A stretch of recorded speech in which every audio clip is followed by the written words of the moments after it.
안녕하십니까, 김평강입니다. 오늘 윤석열 대통령님께서 페이스북에 남기신 국민께 드리는 글을 전문을 읽어보았습니다. 여러분과 함께 오늘 이 글을 한 번 더 읽어보는 그런 시간을 가지겠습니다. 국민께 드리는 글, 윤석열. 국민 여러분, 새해 좋은 꿈 많이 꾸셨습니까? 을사년 새해에는 정말 기쁜 일 많으시기를 바랍니다. 저는 작년 12월 14일 탄핵 소추가 되고 나서 혼자 생각하는 시간을 많이 갖게 됐습니다. 좀 아이러니하지만 탄핵 소추가 되고 보니 이제서야 제가 대통령이구나 하는 생각이 듭니다.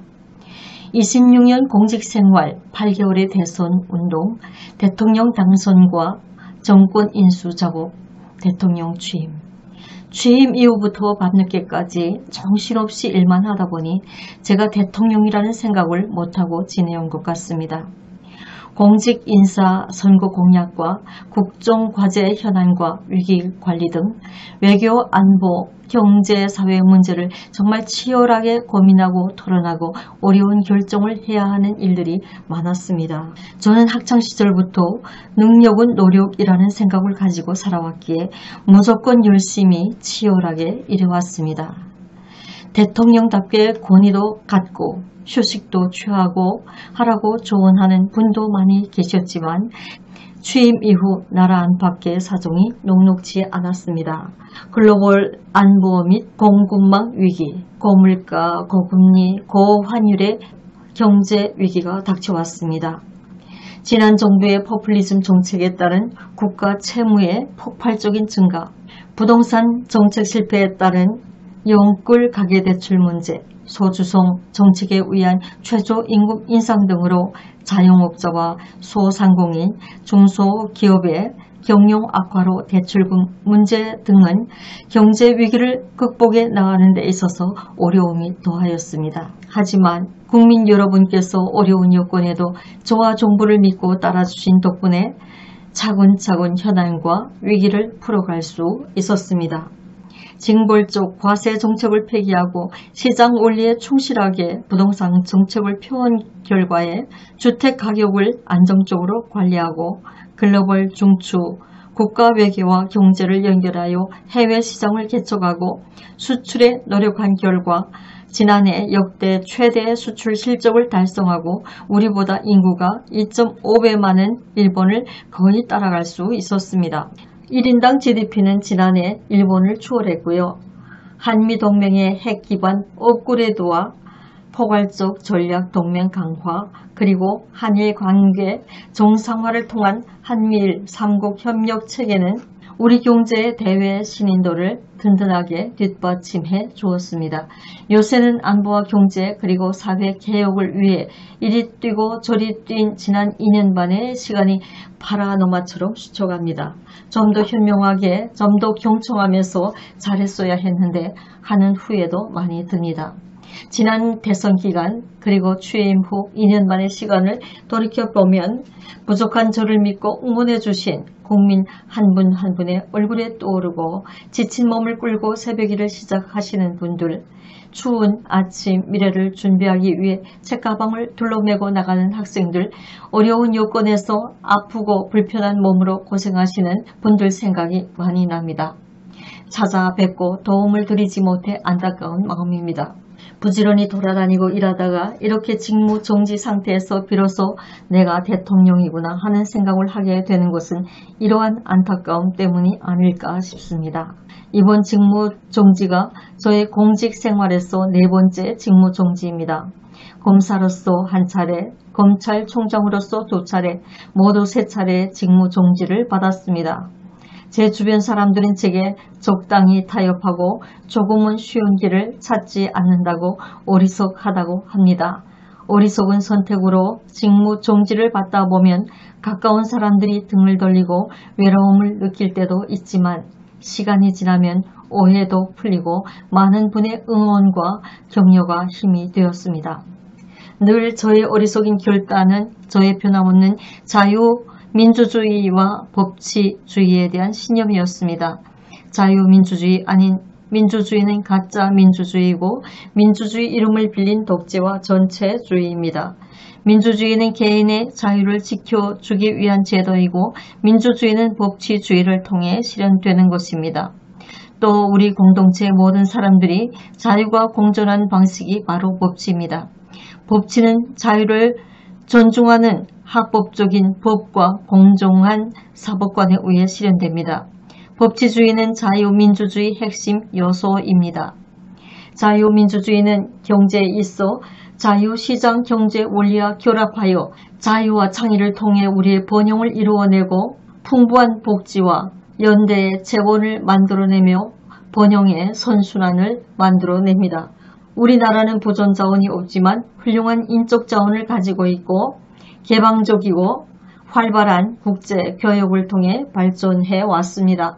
오늘날 세계는 안보, 경제, 원자재 공급망 등에서 모든 나라가 서로 복잡한 관계를 맺고 있습니다. 우리의 번영을 지속하고 우리의 미래에 이어주려면 자유와 법치의 가치를 공유하는 국가들과의 연대가 특히 중요합니다. 물론 우리에게 적대적인 공격을 하지 않는 국가는 체제와 가치가 다르더라도 상호 존중과 공동이익에 추구하는 현실적인 측면에서 협력해야 합니다. 하지만 체제와 지향하는 가치가 우리와 다르고 우리에게 적대적인 영향과 공세를 하는 국가라면 늘 경계하면서 우리의 주권을 지키고 훼손당하지 않도록 해야 합니다. 외부의 주권 침탈 세력의 적대적 영향력 공작을 늘 경계해야 하는 것입니다.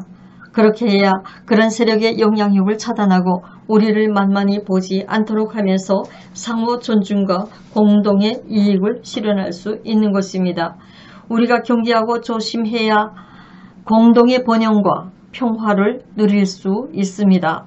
제2차 세계대전 이후 유엔이 설립되고 어떤 사유이든 분쟁을 군사공격과 전쟁으로 해결하는 것은 국제법상 금지되고 방어 목적 이외 전쟁은 금지되었습니다.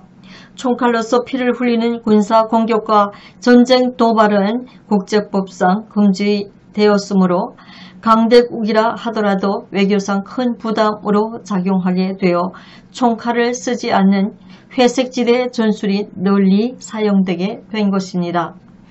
허위선동의 심리적, 정치적 매수와 선거 개입의 정치적, 군사적 시위와 위협을 버텨 시원하는 하이브리드 전설이 널리 쓰이게 된 것입니다. 국가기밀정보와 핵심 산업기술 정보의 탈취와 같은 정보전도 하이브리드 전에 포함됩니다. 그래서 현대적인 신흥안보는 군사정치안보를 넘어서 경제안보, 보건, 환경안보, 에너지, 식량, 안보, 첨단 기술의 안보, 사이버 안보, 재난 안보 등 매우 포괄적이고 다양합니다. 군사정치 안보는 정보 보호, 보안과 각종 영향력 공작 차단을 포함합니다. 군사 도발과 전쟁은 상대국의 주권을 침탈하는 정치 행위인데 국제법이 금지하는 군사 도발과 전쟁을 하지 않고 공격과 책임, 주체도 뚜렷이 드러나지 않는 다양한 회색지대 하이브리드 전을 주권 침탈의 수단으로 사용하는 것입니다. 특히 권위주의, 독재국가, 전체주의 국가는 체제 유지를 위해 주변국을 비롯한 많은 국가들을 속국 내지 영향권 하에 두려고 하고 있습니다. 정치국제 세력 가운데 외부의 주권 침탈 세력과 손을 잡으면 이들의 영향력 공작의 도움을 받아 정치 권력을 획득하는 데 유리합니다. 그러나 공짜는 없습니다. 우리의 핵심 국익을 내줘야 합니다. 국가 비밀 정보, 산업 기술 정보뿐 아니라 원전과 같은 에너지 안보와 산업 경쟁력 등을 내주고 나아가 자유의 가치를 공유하는 국가들과의 연대를 붕괴시키고 스스로 외교 고립화를 자초합니다. 국익에 명백히 반하는 반국가 행위를 하는 것입니다. 이런 세력이 집권 여당으로 있을 때뿐 아니라 국회 의석을 대거 점유한 거대 야당이 되는 경우에도 국익에 반하는 반국가 행위는 계속됩니다. 막강한 국회 권력과 국회 독재로 입법과 예산 봉쇄를 통해 집권 여당의 국정 운영을 철저히 틀어막고 국정 마비를 시킵니다. 여야 간의 정치적 의견 차이나 견제와 균형 차원을 넘어서 반국가적인 국익 포기 강요와 국정 마비, 현정 질서 붕괴를 밀어붙입니다. 이건 남이 나라 이야기가 아닙니다. 바로 대한민국의 현실입니다. 어떤 정치 세력이라도 유권자의 정치를 보게 되어 있어 무도한 폐악을 계속하기 어렵지만 선거 조작으로 언제든 국회 의석을 계획한 대로 차지할 수 있다던가 행정권을 접수할 수 있다고 자신한다면 못할 일이 뭐가 있겠습니까? 우리나라 선거에서 부정선거의 증거는 너무나도 많습니다. 이를 가능하게 하는 선관위 엉터리 시스템도 모두 드러났습니다. 특정 인물 지목해서 부정선거를 처벌할 증거가 부족하다 하여 부정선거를 음모론으로 일축할 수는 없습니다. 칼에 찔려 사망한 시신이 다수 발견되는데 살인범을 특정하지 못했다 하여 살인사건이 없었던 것이고 정상적인 자연사라고 우길 수가 없는 것입니다. 정상적인 법치 국가라고 수사기관에 적극 수사 의뢰하고 적극 협력하여 범인을 찾아야 하는 것입니다. 선거 소송에 투표함 검표에서 엄청난 가짜 투표지가 발견되었고 선관위 전산 시스템이 해킹과 조작에 무방비되고 정상적인 국가기관 전산 시스템의 기준에 현격히 미달하는데도 이를 시정하려고 어떠한 노력도 하지 않을 뿐만 아니라 발표된 투표자 수와 실제 투표자 수의 일치 여부에 대한 검증과 확인을 거부한다면 총체적인 부정선거 시스템이 가동된 것입니다. 이는 국민의 주권을 도둑질하는 행위이고 자유민주주의를 붕괴하는 행위입니다.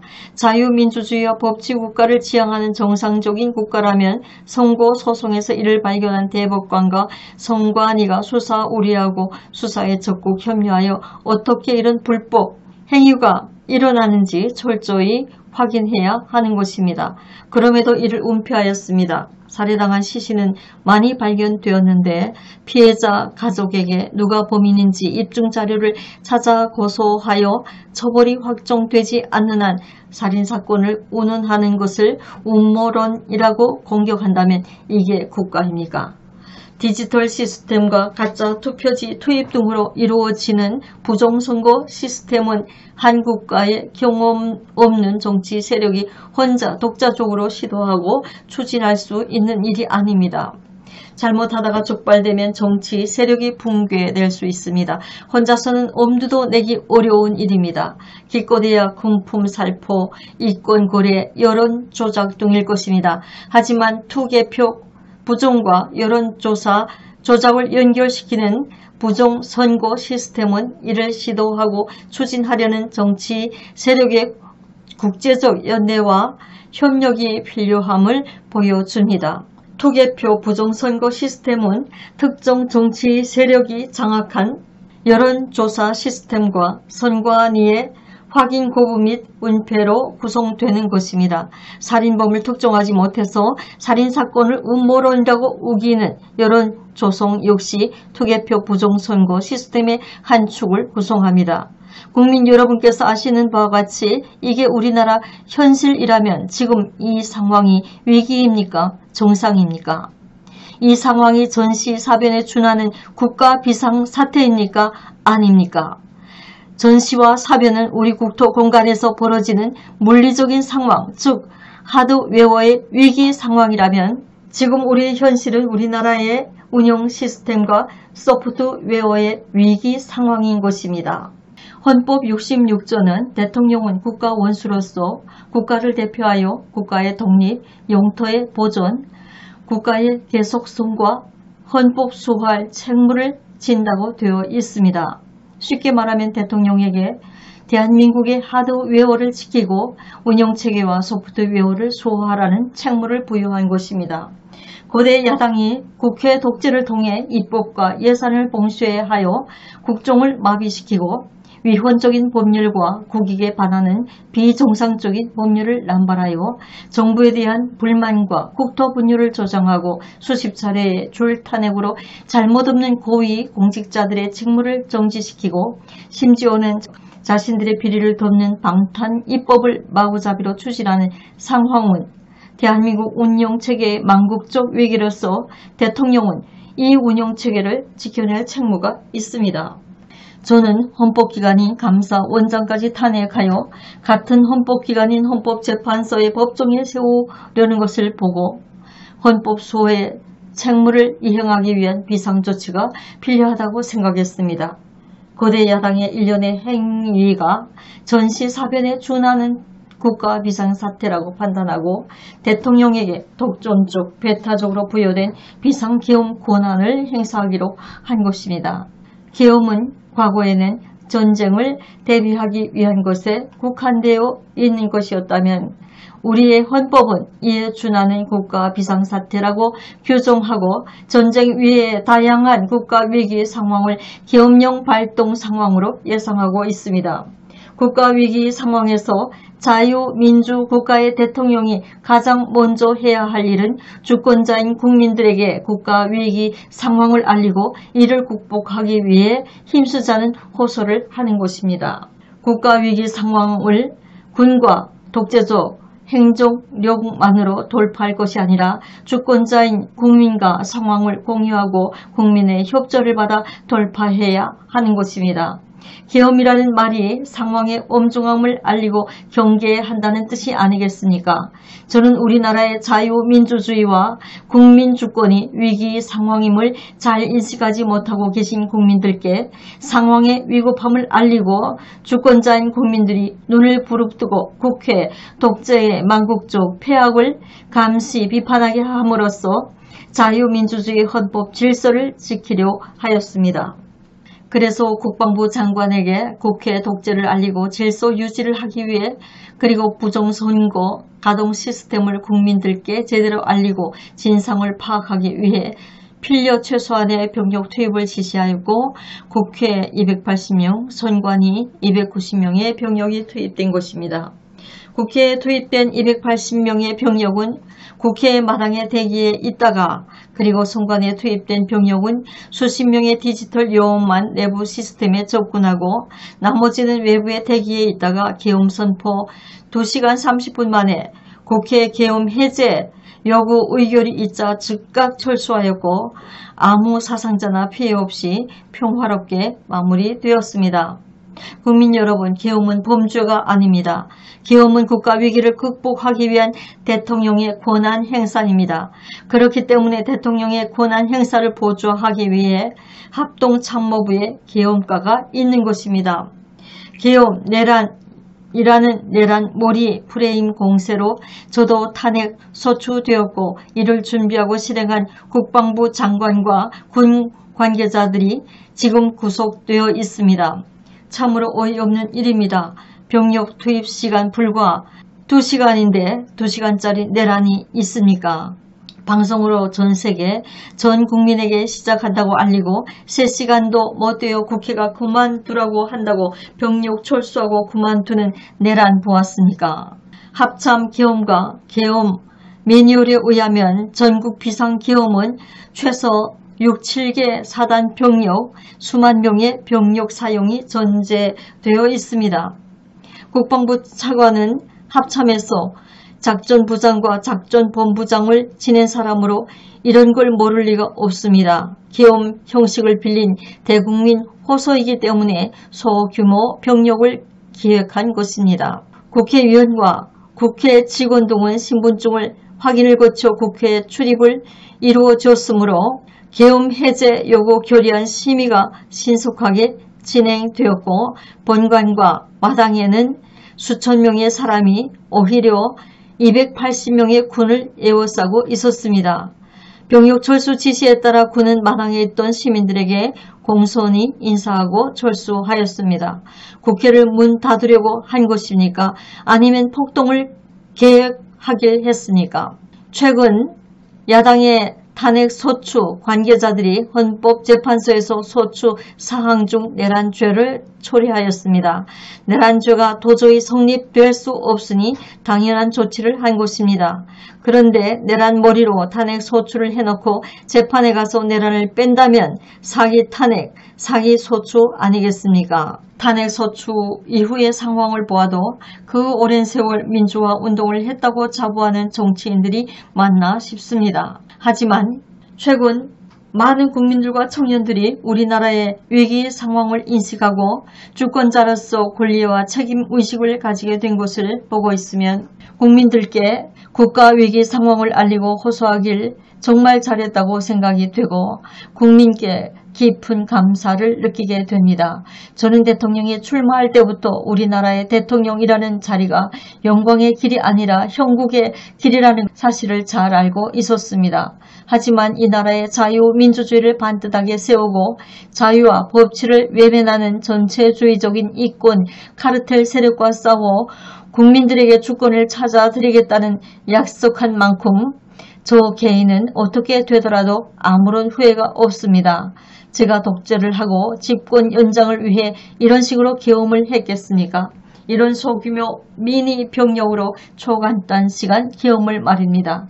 사법적 판단이 어떻게 될지는 제가 알 수 없는 일이지만 국민 여러분께서는 이 계엄이 헌법을 수호하고 국가를 살리기 위한 것인지 아닌지 잘 아실 것이라고 저는 믿습니다.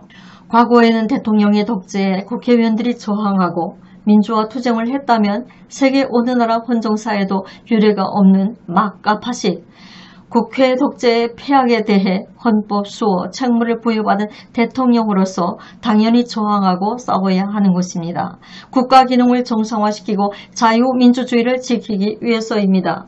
수사권 없는 기관에 체포영장이 발부되고 정상적인 관할이 아닌 법관 쇼핑에 의해서 나아가 법률에 의한 압수수색 제한을 법관이 임의로 해제하는 위법 무효의 영장이 발부되고 그걸 집행한다고 수천 명의 기동 경찰을 동원하고 1급 군사시설보호구역을 무단 침입하여 대통령 경호관을 영장 집행 방해로 현행범 체포하겠다고 나서는 작금의 사법 현실을 보면서 제가 26년 동안 경험한 법조계가 이런 건지 참 어처구니가 없습니다. 자유민주주의를 경시하는 사람들이 권력에 칼자루를 쥐면 어떤 것인지 우리나라가 지금 심각한 망국의 위기 상황이라는 제 판단이 틀리지 않았다는 씁쓸한 확신이 들게 됩니다.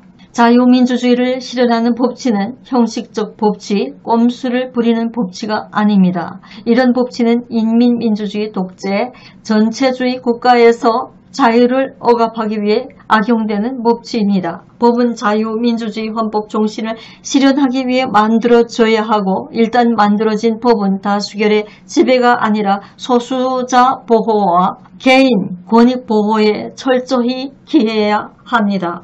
우리나라 좌파 운동권도 자신들이 주류가 아닐 때는 이러한 법치주의 보호에 기대왔지만 국회 절대다수 의석을 차지한 다음에는 실질적 법치보다 다수결의 민주가 우선이며 법치 국가적 통제보다 민주적 통제를 앞세우고 있습니다.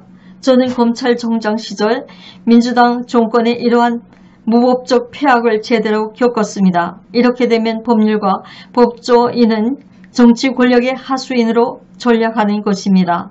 하지만 국민 여러분 힘내십시오. 주권자인 국민 여러분께서 확고한 권리와 책임의식을 가지고 이를 지키려고 노력한다면 이 나라의 미래는 밝고 희망적입니다. 국민 여러분 감사합니다. 윤석열